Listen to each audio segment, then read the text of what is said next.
Hello, magandang hapon po sa ating lahat. Magandang hapon po ng Martes sa ating lahat.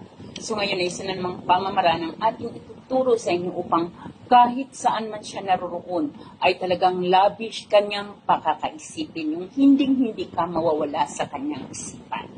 Yung pangpapirwari mo talagang nagkukulang na siya sa iyo. Kumbaga, hindi kanya niya binibigyan ng atensyon. So gagawin po natin ang ritual na ito.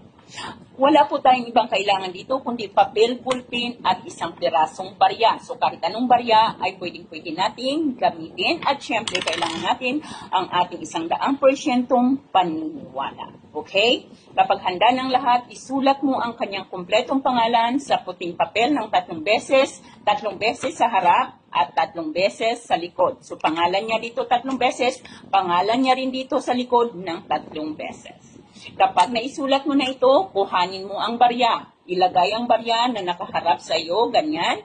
At pagkatapos ay saka natin ito ibalot sa papel. Kailangan ang pagbalot ay paharap sa atin. So ganyan, balot natin yan.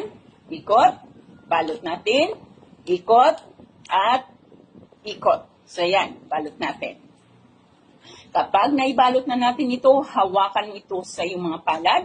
Hawakan mo ito ng mahigpit sa iyong palad. Pakaisipin mo ang taong ito at bigkasin ang kanyang pangalan at inyong kahilingan. So halimbawa, ito na yung ating hihilingin. Ang kanyang pangalan at sasabihin mo, ikaw ay lubusang mababaliw sa akin. Saan ka man naroroon, anuman ang iyong ginagawa, ay hindi ako maaalis sa iyong isipan. Bigkasin ulit ang kanyang pangalan at muli mong bigkasin ang ating ritual ng 3 beses.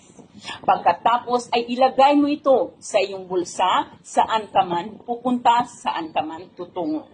Bigkasin ulit ang kanyang pangalan at kahilingan, anumang oras o anumang pagkakataon na mayroon kang pagkakataon, kuhanin mo, hawakan mo kahit anong oras o basta may pagkakataon ka, kuhanin mo ang barya, ilagay sa iyong kamay, bigkasin ang kanyang pangalan, at muli mong bigkasin ang kahilingan ng 3 beses. At makikita mo, unti-unti ay talaga namang magpaparamdam sa iyo at mas mamahalin ka niya. Tandaan po lamang, pagkatapos mo ninyo itong gawin, huwag nyo nang isipin na may ginawa kayo at magugulat ka na lamang sa magiging resulta. Maraming salamat at magandang hapon sa ating lahat.